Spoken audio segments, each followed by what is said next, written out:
Pareho na nag-issue ng sabina ang Senado at Kamara para kay Pastor Apollo Kibuloy ng Kingdom of Jesus Christ.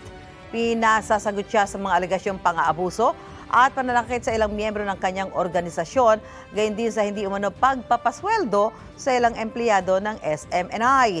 May unang balita si Mav Gonzalez. Bukod sa mga alegasyon ng pang-aabusong sexual sa mga babaeng miyembro, may mga alegasyon din ng pisikal na pananakit umano ni Pastor Apollo Kibuloy na naungkat sa pagdinig ng Senado tungkol sa umano'y pang-aabuso sa mga miyembro ng Kingdom of Jesus Christ.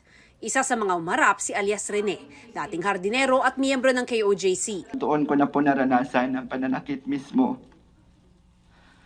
sa kamay ni Kibuloy. Pag hindi po siya nagagandahan sa aming landscape sa mansyon niya, sinasampal niya po kami at pinahampas. Ayon kay alias Rene, nakita pa niyang bumisita noon kay Kibuloy sina dating Pangulong Rodrigo Duterte at Vice President Sara Duterte. Minsan po pumupunta din po doon si former President Rodrigo Duterte at former Mayor, Davao Mayor Sara Duterte. At pag umaalis na po sila doon sa Glory Mountain, dala na po nila yung mga bag. Na siya pong bag na nilalagyan po ng mga baril. Nakita mo ng sarili mong mata na inilabas ang laman ng mga bag at ang lamang ito ay mga baril na iba't ibang klase. Yes po, Madam Chair. Sinusubukan pa namin kunin ang panig ng dating Pangulo at ng Vice President. Naungkat din ang pagbabanta umano sa ilang dating miyembro na tumetestigo ngayon sa Senado laban kay Kibuloy. Ayon kay alias Jackson, lumapit siya sa umano'y kanang kamay ni Kibuloy na tinukoy niya bilang si Enteng Canada para sabihin ang kanyang planong umatras na bilang testigo sa Senado. Pero ang sabi ni Enteng Canada, sabi niya na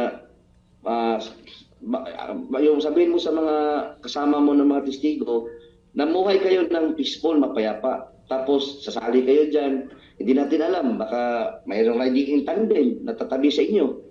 Kilala namin kayo.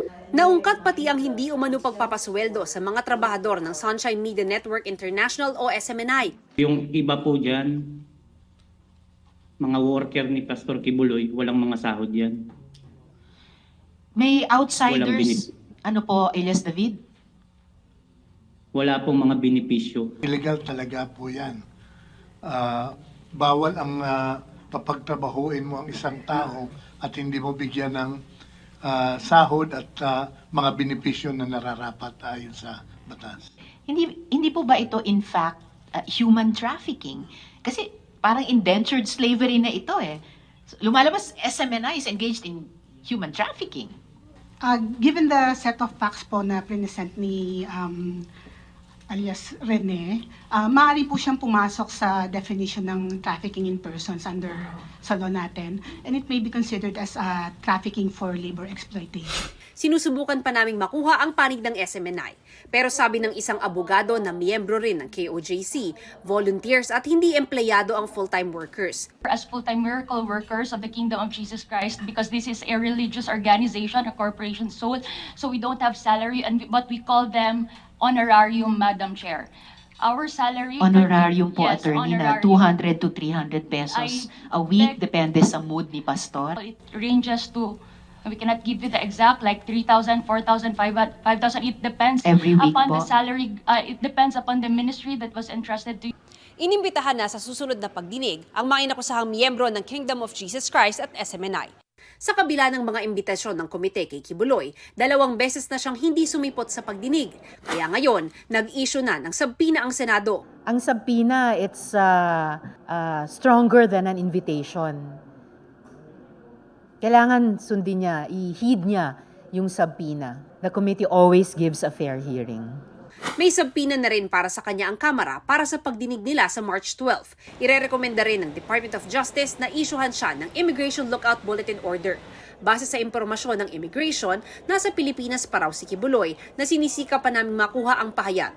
Pero dati na niyang sinabi na hindi siya dadalo sa pagdinig at haharap lang sa korte kung may reklamo. Ito ang unang balita. Mav Gonzalez para sa GMA Integrated News. Mga kapuso, para una ka sa mga balita, mag-subscribe sa GMA Integrated News sa YouTube. Sa mga kapuso abroad, subaybayan niyo po kami sa GMA Pinoy TV at sa www.gmanews.tv.